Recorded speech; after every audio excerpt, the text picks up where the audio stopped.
Halo healthy people sekalian, apa kabar? Jumpa lagi di podcast Rumah Sakit Santo Borromeus Med Talk. Podcast hari ini akan ditemani oleh saya, Dr. Yosi Yuliana. Healthy people apa kabar? Sehat semua ya. Semoga healthy people selalu sehat dan bahagia sesuai dengan tagline kita, Be Healthy, Be Happy. Healthy people, kali ini kita akan mengambil topik podcast mengenai laktasi. Nah, healthy people mungkin masih bertanya-tanya, laktasi itu apa? Apakah sama dengan proses menyusui? Apa aja yang harus diketahui untuk mencapai laktasi yang optimal? Healthy people juga mungkin pernah dengar tentang ASI eksklusif, juga pernah dengar tentang 1000 hari pertama kehidupan, atau ingin mencapai Indonesia emas tahun 2045. Nah, apakah semua itu ada hubungannya dengan laktasi? Kali ini kita akan cari tahu dengan narasumber yang terpercaya, salah satu konselor laktasi di Klinik Kesehatan Keluarga Rumah Sakit Santo Borromeus. Siang ini saya sudah ditemani oleh Bidan Sri Rahayu. Kak Ayu ya panggilannya ya? Iya dok, betul Kak Ayu apa sekali. kabar? Alhamdulillah sehat dokter. Sehat ya, terima kasih banyak sudah menyempatkan untuk datang ke podcast kita untuk membahas tentang laktasi sama healthy people. Nah, pertama-tama mungkin Kak Ayu bisa jelasin klinik kesehatan keluarga itu layanannya apa aja sih Kak Ayu? Oke, terima kasih Dokter Yosi. Klinik kesehatan keluarga itu melayani dari mulai bayi baru lahir, lalu nanti ada bayi balita. Nanti bayi balita itu ada imunisasi, ada juga layanan meses bayi, lalu nanti setelah itu juga ada klinik tumbuh kembangnya juga. Selanjutnya juga pada ibu itu, ibu hamil, kita ada layanan senam hamil, layanan yoga prenatal, juga ada hypnobirthing, termasuk salah satunya juga nanti ada kelas manajemen laktasi, itu juga ada yang offline dan kita juga nanti akan ada online. Oke, selain itu juga kita ada, itu dokter, nanti kalau ibu sudah melahirkan juga kita ada layanan untuk kontrol nifas. Nanti juga ada layanan lagi dan ada konseling laktasi juga diantaranya. Oke, jadi lengkap ya layanan di klinik kesehatan keluarga, mulai dari ibu hamil, ibu selesai melahirkan, dan untuk bayinya juga ada layanan untuk bayi dan balita, terutama untuk imunisasi ya. Iya betul dokter. Ada offline, ada online juga. Iya. Oke, luar biasa sekali, berarti layanannya lengkap ya. Salah satu yang tadi dijelaskan kan tentang konseling laktasi. Nah, mungkin bisa dijelasin apa sih tuh laktasi, sama nggak sih sama menyusui Kak Ayu? Oke, terima kasih. Mungkin untuk mams bingung juga ya antara laktasi dan menyusui. Sebetulnya kalau laktasi itu dimulai dari produksi ASI sampai nanti bayi itu menghisap menelan ASI. Jadi dari mulai kehamilan ya dok ya. Tetapi kalau menyusui adalah mulai bayi itu ibu memberikan ASI dari mulai lahir sampai usia 2 tahun atau lebih. Oke, jadi kalau misalnya laktasi itu sudah dipersiapkan dari semenjak hamil ya Kak Ayu ya. Nah, apakah ini termasuk dengan yang tadi disebut konseling laktasi ya? Dan apa aja sih yang harus disiapin nih oleh moms yang sedang hamil atau yang sedang mempersiapkan kehamilan untuk proses persiapan laktasi nih Kak Ayu? Iya, oke. Jadi untuk moms ya, nanti sebetulnya konseling itu mungkin lebih ketika nanti sudah melahirkan. Nah, tetapi kalau misalnya moms itu tidak bisa mengikuti kelas di manajemen laktasi, sebetulnya kan dari tadi ya dok ya, sejak hamil. Manajemen laktasi itu kita itu sesuai dengan standar WHO ya dok. Bisa 7 kali kontak minimal, terutama itu pada saat hamil itu 2 kali. Pada usia kehamilan 28 minggu dan 36 minggu. Jadi bisa lebih, bukan berarti harus 2 kali. Nah, apa sih yang harus dipersiapkan? Nah, jadi informasi kira-kira saya perlu apa nih? Nah, karena sering itu kurang informasi. Jadi ibu tuh suka banyak yang mispersepsi. Yang kedua itu kira-kira nanti saya itu yang akan mendampingi persalinan siapa? Karena nanti pada yang pertemuan ketiga, kontak yang ketiga itu namanya ada IMD. Nah itu ya. Selanjutnya adalah nanti perlu lagi saya kira-kira menyusui itu ibunya itu bekerja atau tidak. Nah, karena kalau misalnya nanti ibunya bekerja, perlu juga mempersiapkan nanti pada saat ibu bekerja. Nah, mungkin juga ibu kan pasti pengen, tadi dokter sampaikan, mencapai Indonesia emas ya. Nah, pengen pinter, terutama sekarang tuh banyak yang mencegah stunting. Nah, sebetulnya kan bisa dicegah mulai sejak hamil sampai nanti anak itu golden period kan 1000 HPK sampai usia 2 tahun. Itu mungkin dokter yang mesti dipersiapkan supaya nanti kita inginnya anak kita tuh sehat. Itu dokter mungkin. Jadi manajemen laktasi atau konseling laktasi itu untuk mempersiapkan ibu dan support system juga ya. Ya betul. Ya. Jadi nanti kalau misalnya yang ikut konseling laktasi ini diperuntukkan apa hanya untuk ibu hamil saja atau untuk yang lain juga nih? Oke. Sebetulnya yang bisa ikut kelas manajemen laktasi ataupun konseling laktasi, terutama bukan hanya ibu yang nanti akan menyusui, terutama juga tadi support system adalah keluarga.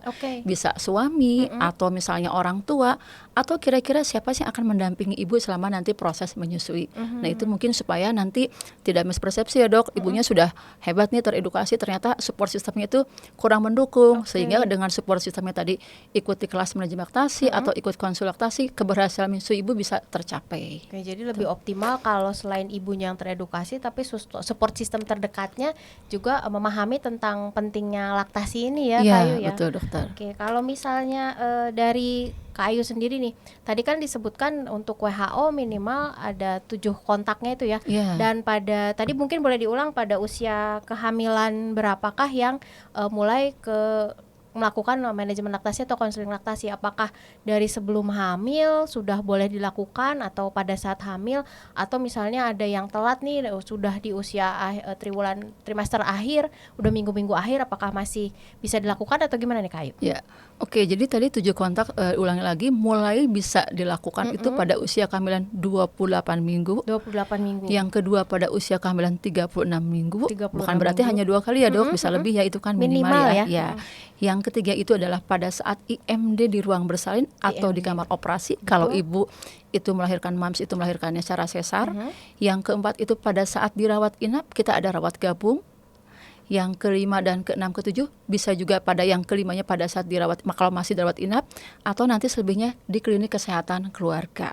Kita bisa melakukan konseling. Kalau tadi dokter sampaikan, aduh kalau saya di trimester 3 udah mau melahirkan, masih bisa nggak? Masih. Jadi belum terlambat. Jadi itu alangkah lebih baik dipersiapkan supaya harapannya tadi dapat menyusui secara eksklusif, supaya keberhasilannya lebih terpenuhi lagi. Nah kalau misalnya cara ikut konseling laktasi atau kelas manajemen laktasi nih, tadi kan sudah disebutkan di klinik kesehatan keluarga di Rumah Sakit Santo Borromeus, layanannya lengkap banget nih, paripurna, mulai dari hamil, pos melahirkan sampai untuk bayinya. Nah kalau ada yang tertarik misalnya healthy people atau calon moms sekalian nih yang sedang hamil mau ikut kelas manajemen laktasi atau konseling laktasi, cara ikutnya kalau di Borromeus gimana nih Kak Ayu? Oke, terima kasih. Jadi moms itu sebetulnya bisa appointment dulu sehari sebelumnya. Kita nanti ada nomor WA-nya K3, admin Nomor K3, WhatsApp. bisa juga follow Instagramnya Rumah Sakit Borromeus. Nah nanti moms bisa mendaftarkan untuk kalau ingin mengikuti kelas manajemen laktasi. Sebaiknya sih kita bisa ikutnya 4 kali ya dok. Jadi ada pertemuan pertama, ada pertemuan kedua, ada pertemuan ketiga, dan yang keempat itu kita praktek. Jadi harapannya nanti walaupun kita menggunakan manekin, tapi sudah ada gambaran untuk ibu. Nah kalau misalnya moms tidak sempat atau tidak bisa mengikuti yang kelas manajemen laktasi yang secara offline, bisa juga moms bisa mengikuti yang private. Kita juga menyediakan misalnya beberapa moms itu yang misalnya bekerja ya dok ya. Nah kan nggak memungkinkan tuh untuk ikut misalnya kelas. Jadi ada beberapa yang ikut private sama appointment dulu di adminnya K3. Nanti kita melakukan private untuk konseling laktasi. Juga untuk moms yang tadi mungkin belum sempat juga ikut yang dokter sampaikan, belum ikut selama hamil, belum sempat ikut nih. Nah tapi sekarang saya sudah melahirkan, bagaimana nih caranya? Karena misalnya tadi kurang informasi, tidak tahu tekniknya, juga moms bisa mengikuti untuk konseling laktasi. Itu bisa WA admin K3 dulu. Itu seharinya itu dari hari Senin sampai dengan hari Jumat. Kita ada punya 3 sesi dokter. Sesi pertama itu jam 8. Sesi kedua itu jam 9.30. Sesi ketiganya jam 11. Jadi ada sesi-sesi yang bisa dipilih sesuai dengan jamnya yang bisa moms available. Bahkan ada juga sesi privat, ada juga sesi online ya. Betul. Semuanya sesuai dengan appointment. Bisa appointment duluan, nanti ada nomor WhatsApp admin K3-nya ditayangkan di layar untuk healthy people yang membutuhkan layanan-layanan di klinik kesehatan keluarga. Nah kalau untuk Kak Ayu sendiri nih, apa sih masalah-masalah atau hal-hal yang paling sering dikonsultasikan oleh para moms pada saat mengikuti konseling atau kelas manajemen laktasi ini Kak Ayu? Oke, yang sering menjadi masalah untuk ibu yang misalnya dikonsulkan adalah tadi ketika ibunya sudah melahirkan, oh ini bagaimana sih teknik menyusuinya dokter, posisi dan pelekatan. Mungkin pada saat kita praktek di kelas itu kan kita menggunakan manekin ya dok ya. Nah sedangkan serangan itu kan berbeda dengan ibu pada saat bayinya lahir. Nah yang kedua karena tekniknya tadi kurang tepat, bukan salah mungkin ya, karena kurang tepat, sehingga posisi pelekatannya tidak tepat, jadi ibunya sering lecet putingnya. Nah Yang ketiga adalah karena sering lecet itu ibunya merasa kok bayinya nggak mau menyusu, sehingga ASInya tidak cukup, merasa bayi itu ibu tuh merasa ASInya tidak cukup. Nah selanjutnya adalah tadi mungkin yang bingung puting karena tadi ibunya kurang informasi, salah satunya tidak mengikuti kelas atau misalnya tidak ikut privat tentang laktasi, sehingga beberapa ibu memberikan ASI atau mungkin juga ASI perah tidak secara DBF tapi menggunakan yang mungkin tidak sesuai, menggunakan media selain DOT. Itu yang kadang-kadang terjadi.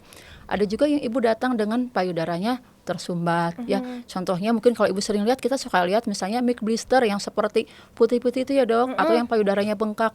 Bahkan ada yang datang sampai dengan keadaan mastitis, ya itu. Demam gitu ya? Ya betul dokter itu. Jadi penting sekali ya untuk para moms di sana atau calon moms nih yang lagi mempersiapkan proses kehamilan atau bahkan yang masih proses mempersiapkan pernikahan, bahwa untuk kedepannya untuk bisa proses laktasi dan menyusui yang baik itu memang perlu ada edukasinya ya. Ya betul dokter, itu sih sangat penting sekali supaya tadi sudah mempersiapkan. Sekarang kan ibu zaman sekarang ya dok ya, generasinya berbeda ya dengan sama zaman saya dulu. Jadi inginnya saya itu harus seperti apa sih proses menyusuinya supaya nanti bisa berhasil menyusui. Apalagi tadi dokter sudah sampaikan selalu goldennya generasi emas, seperti itu dokter. Itu sangat penting sekali. Sangat penting sekali. Kalau dari pengalaman atau yang sering Kak Ayu temui, apakah ini rata-rata yang ikut kelas manajemen laktasi atau konseling laktasi ini hanya para ibu baru atau moms baru yang baru memiliki anak pertama, atau justru ada yang anak kedua dan anak ketiga pun masih memerlukan edukasi seperti ini nih Kak Ayu? Ya, beberapa ibu mungkin sebagian besar tadi ibu yang pertama ya, menjadi ibu yang pertama. Tapi juga tidak, beberapa ibu juga yang ada anak kedua, anak ketiga, bahkan ada yang keempat. Mungkin setiap proses menyusui itu kan berbeda ya, dan bayi itu berbeda juga.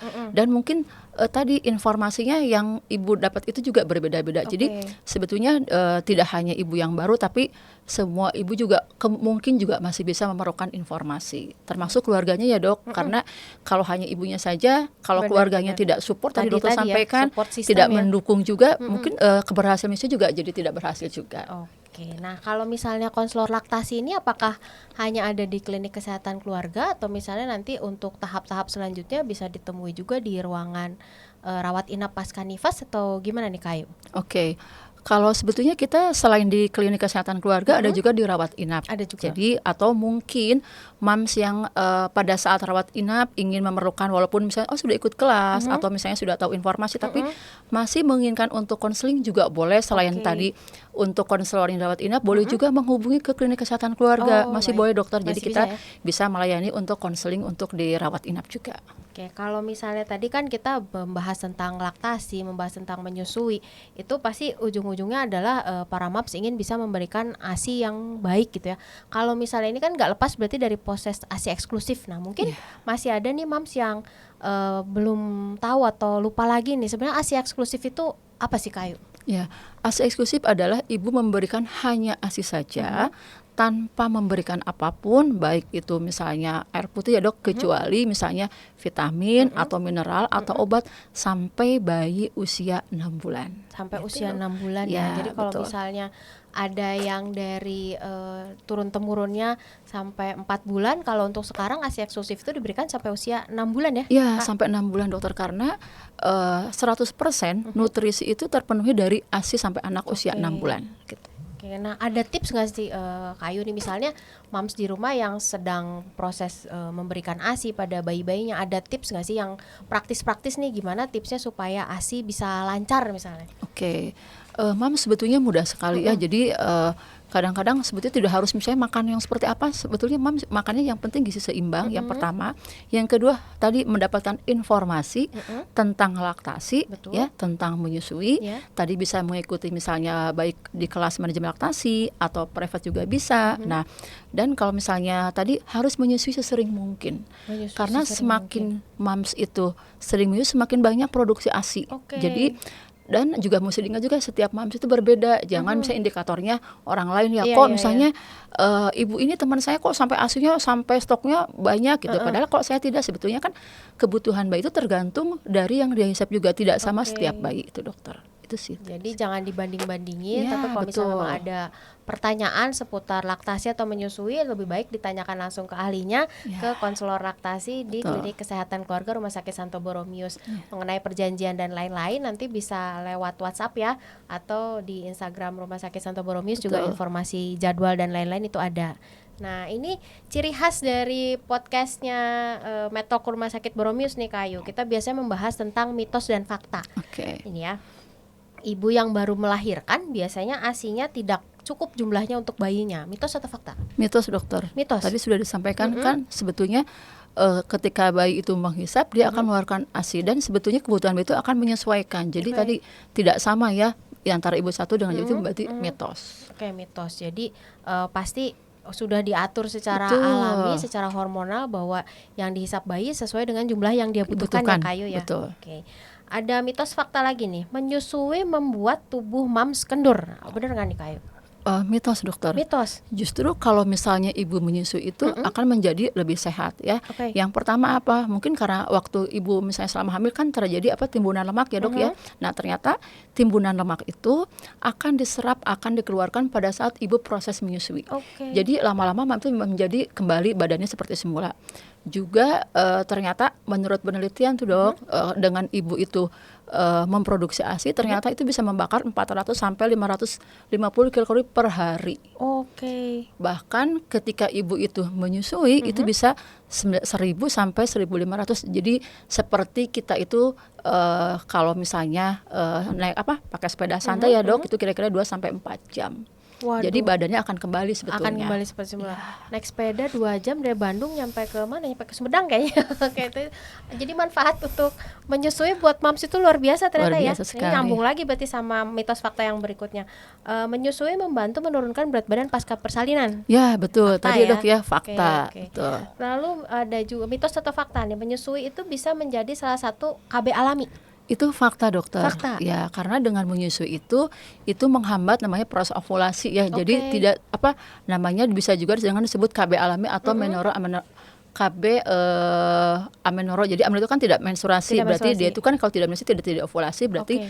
Tapi itu hanya sementara. Tadi dengan syaratnya itu ibu itu menyusui secara eksklusif tanpa Oke. memberikan apapun dan itu 6 sampai 8 kali ibu itu harus bersama bayinya. Oh, itu bisa ya. dengan KB, disebut juga KB alami. KB alami. Lalu ada lagi nih, mitos atau fakta, sesi menyusui paling penting itu di malam hari. Fakta. Fakta.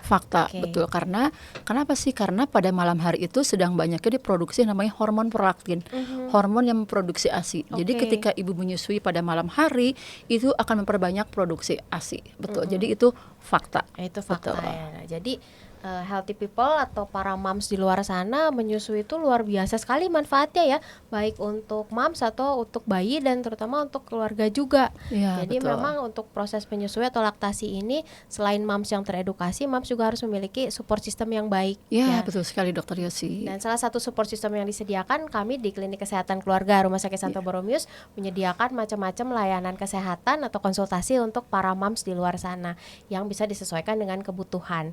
Jadi healthy people untuk bisa mempersiapkan proses laktasi, proses kehamilan yang sehat, pasca persalinan yang sehat, dan bahkan untuk kesehatan bayi juga untuk imunisasi dan lain-lain, healthy people sekalian bisa datang ke Rumah Sakit Santo Borromeus.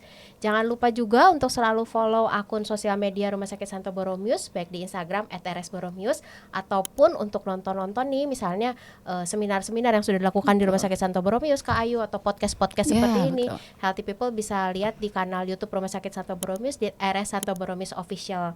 Ikuti terus, pantengin terus nih jadwal-jadwal kami, karena kedepannya kami akan terus memberikan edukasi-edukasi menarik untuk healthy people sekalian. Ini saya lihat juga Kak Ayu bawa ini ya, ada Iya beberapa dokter, ada leaflet. leaflet betul yang kami sudah ada di Rumah Sakit Sudah Santo ada. Borromeus. Jadi kalau healthy people ke K3 ya. Iya betul. Oke. Boleh tahu nggak sih Kak Ayu, K3 itu atau klinik kesehatan keluarga itu ada di mana? Klinik Kesehatan Keluarga ada di Gedung Elizabeth lantai 2. Nanti moms atau healthy people bisa ke sana, bisa dekat dengan klinik Opjin. Dekat dengan klinik betul. Opjin, jadi terpusat ya. Ya, betul. Ya, dan kalau klinik kesehatan keluarga itu khusus untuk anak-anak yang sehat ya, untuk Ya, bayi-bayi betul, dokter, sehat ya. bayi-bayi sehat semua. Oke, jadi untuk healthy people sekalian tidak perlu khawatir karena bayi yang sehat yang untuk kontrol saja atau imunisasi sudah kami sediakan tempat khusus ya. Ya, Oke, jadi lebih aman. Nah, ini ada beberapa leaflet yang dibawa sama Kak Ayu, ada tentang makanan pendamping ASI nanti kalau sudah 6 bulan ke ya, 6 atas, bulan. ada tentang ASI eksklusif dan ASI rawat eksklusif. gabung. Ada juga yang tadi dijelaskan tentang teknik menyusui dan tentang laktasi. Jadi terima kasih banyak Kak Ayu. Siang ini Sama-sama, sudah dokter. bergabung bersama Medtalk Rumah Sakit Santo Borromeus untuk berbagi info dengan healthy people. Semoga informasinya bisa bermanfaat. Sampai jumpa lagi di podcast berikutnya Healthy People. Bye.